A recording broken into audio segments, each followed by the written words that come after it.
What's the first thing you think about when you hear someone say, let's go clubbing?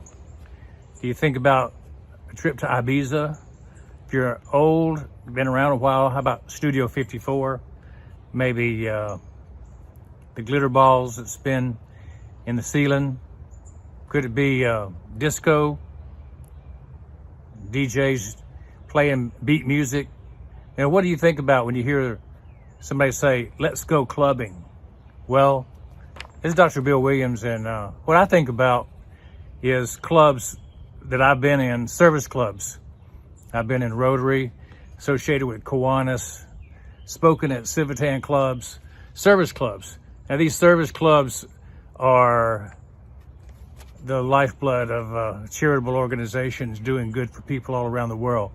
And so any kind of a group that gets together that does good deeds, good service, is a good service club. I know I've been a part of Kenya Medical Outreach over the years, which was our mission team to Africa, to Kenya. We went there, did projects over 15 years. We had a service project that would serve the people of Kenya and the surrounding area. So that would be the first thing I think of when I hear about clubbing. What about entrepreneur clubs? You know, that's another type of club that I've been involved in. I joined masterminds, people that joined hands together to learn new skills to improve their business. So entrepreneur clubs, can you think of anybody who's running an entrepreneur club right now? I think there are people like Grant Cardone, the 10X guy, 10X rule. Anthony Robbins has been around a long time. He's got a significant following for entrepreneurism. What about Russell Brunson, currently doing good works? These things that we do in the entrepreneurial spirit to better ourselves and to better the people around us. A vital part of success is knowing how to learn entrepreneurial skills and apply them. Speaking of entrepreneurs, you know, the biggest entrepreneur on the planet right now may be Joe Rogan. He's got an entrepreneurial podcast, and you may not have heard him, but you know, if you've got somebody who's making $1 million per episode, $1 million per episode, that's a pretty entrepreneurial guy, right? Well, Joe Rogan is far beyond that. He's making $11 million per episode of his podcast. And his podcast is heard around the world by so many people. I would say that it's probably the biggest in the entire universe right now, Joe Rogan podcast. So that's an entrepreneurial group. When a group gets together to do things, they're powerful. And so Joe Rogan is leading a powerful group. I asked my son Tyler about a club, and he talked about fan clubs. You know, he's a race car driver, a country music singer, a speaker, and he's familiar with the entrepreneur side of the business. But he also talked about Dale Earnhardt and his fan club. He talked about Kelsey Ballerini, people that you've heard of in country music. Maybe Garth Brooks. If you're older, you know Garth Brooks did quite a lot of concerts. He has a large fan club. So that's another type of fan club that you might be familiar with. What about the kind of clubs that people join related to sports and schools, universities? That's another one. I was a graduate of Auburn University, so I joined the Auburn Alumni Association, and we certainly cheer on our basketball team, our gymnastics team, doing very well right now. And so I tend to look at clubbing as following my sports teams, following the schools that I believe in, who gave me an education to get started and end up where I ended up. And so we support those kind of clubs.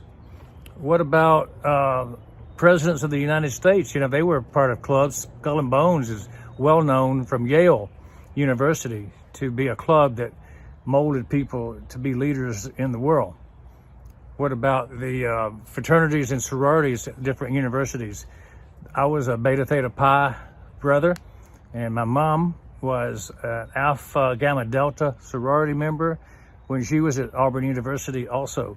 Those kinds of clubs mold men and women to be more mature, to grow up when they're at that young college age.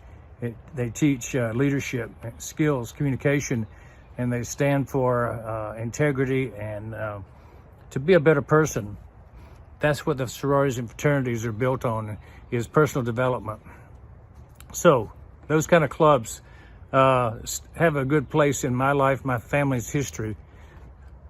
What do you think a club is, though? You know, a club is basically an association of people united for a common interest, a common purpose. The purpose of a club is to support the members. It's to support people to understand more about the world around them in that particular area of interest. It could be that it's to meet new people. You know, a club to meet new people would be a good thing. Make new friends, to get training, whatever the purpose of that club is. The training is important if you're going to succeed in the world. And so we join clubs to become better people.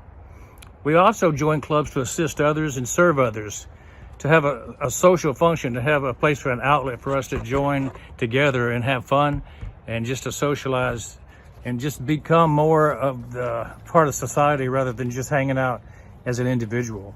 So the question that I have is ONPASSIVE a club?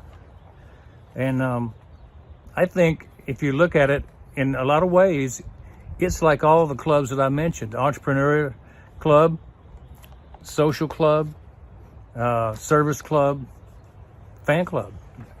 Entrepreneurism, of course, is why we all join, why we all wanted to be in ONPASSIVE from the beginning. I think most people wanted to increase their income, their skills, their ability to raise their family.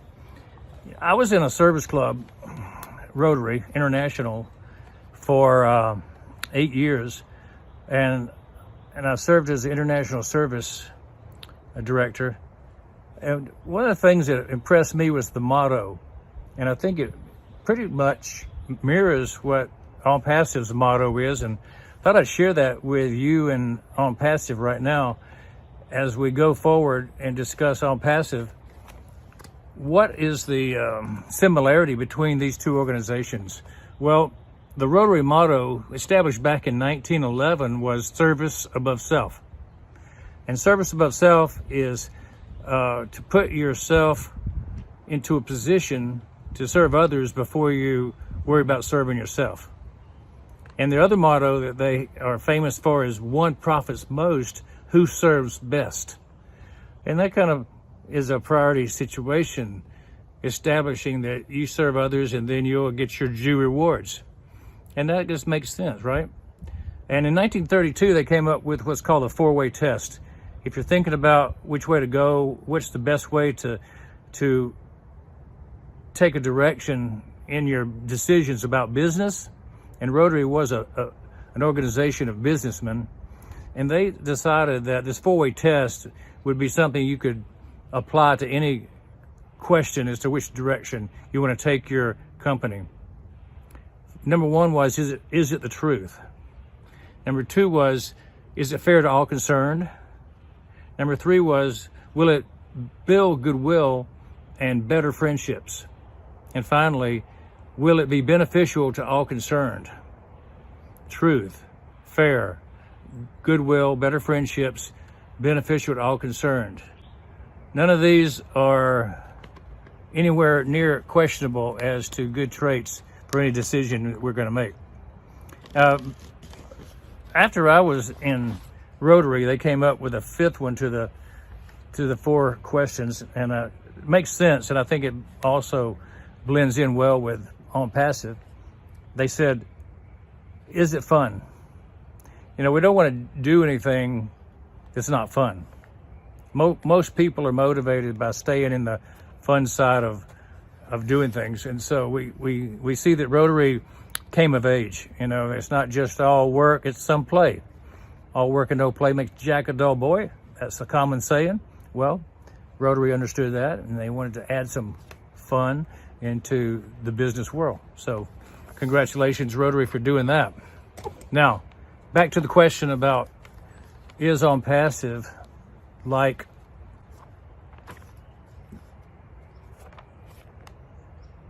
What did I say? Clubbing? Yeah, I think ONPASSIVE is clubbing. We hang together. We're a club. Now, it's a club with a purpose. We're hanging together for many reasons. So let's kind of review. Is it an entrepreneur club?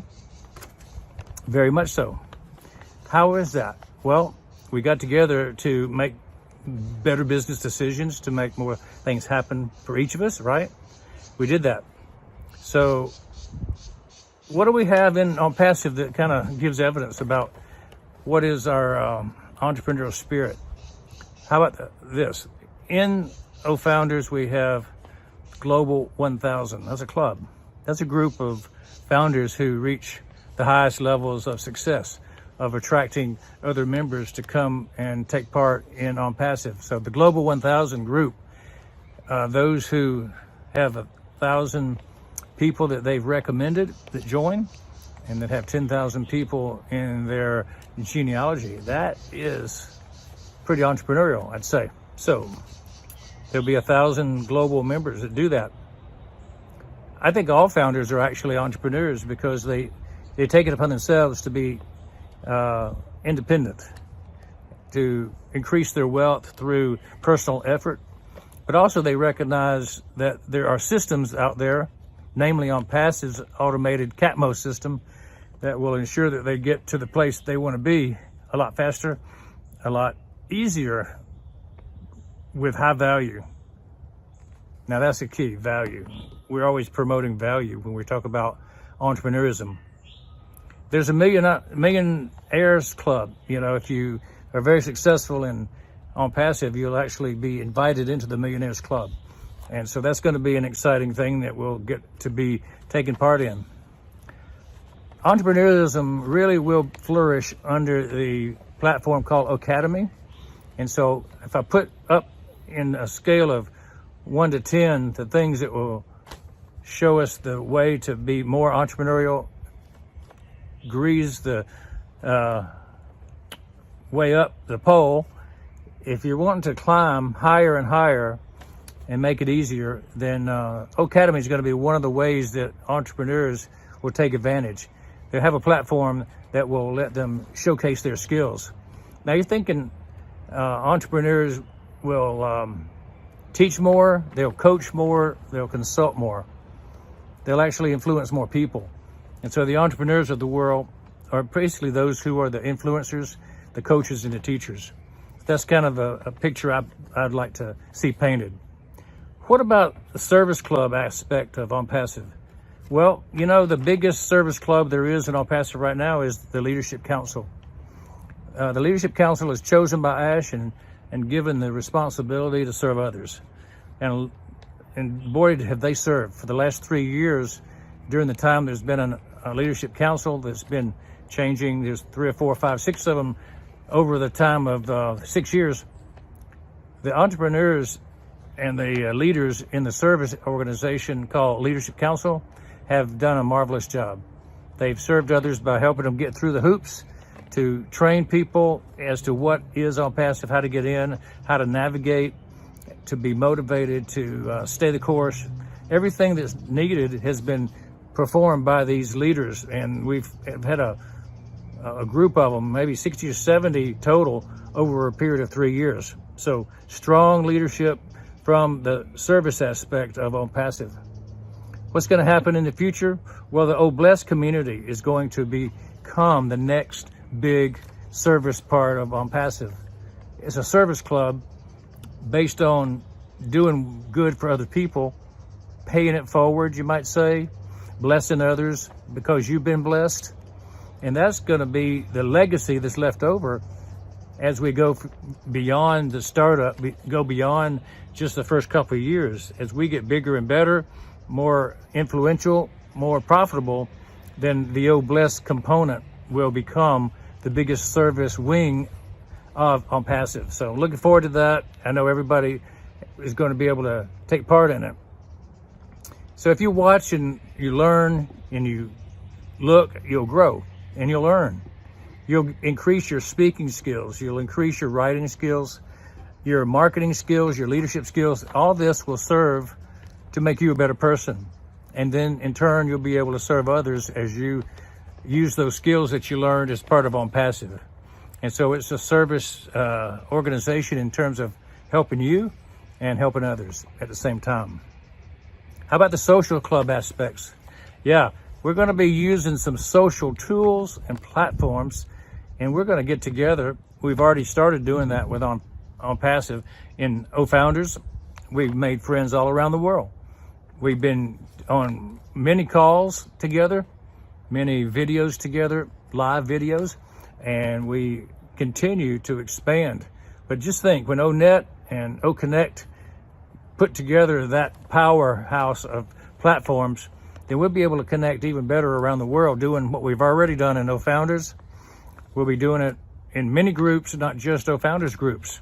We'll be talking to people, we'll be setting up groups, and we'll be having a social time with one another.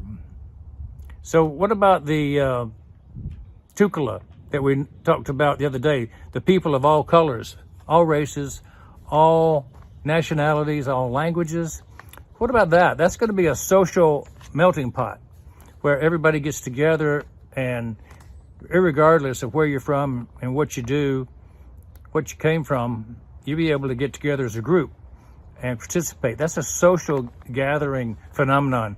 And just because we're not in the same location doesn't mean we don't get to interface now that we're able to connect worldwide through ONPASSIVE and the wonderful platforms and tools that ONPASSIVE is created.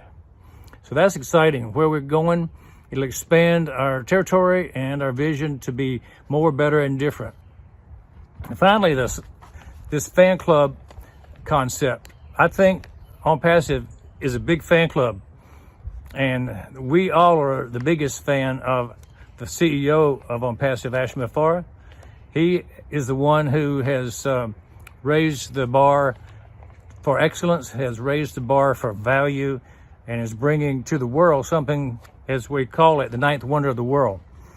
And when we reach that level of expertise, that we bring all this to the rest of the world, not only will people beyond the founders, but I think people all over the world will see Ash and be his biggest fan.